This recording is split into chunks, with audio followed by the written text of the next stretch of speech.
Hello everybody, today in front of me I have this TCL 30 smartphone, and in this video we would like to show how you can enable the separate number row at the keyboard on this device. So first of all, you gotta open up the keyboard settings, but in prior of that, that's how the keyboard will look like without the separate number row on top of the characters.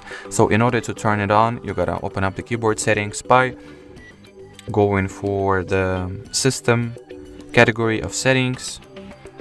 Here you gotta choose languages and inputs, choose the virtual keyboard category, and in here choose the keyboard that is currently in use. In my case, and by the default, the keyboard is going to be the keyboard, so tap on it.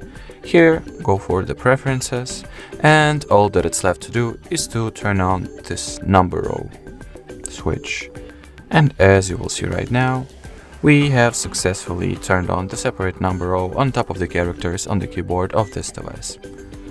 And by the way, you can also access the keyboard settings from the keyboard itself by calling for it and tapping on this gear icon. And everything else is as it was the previous way. Alrighty, so that was it for this video. If you found this tutorial helpful, don't forget to leave a like and subscribe to our channel. Bye bye!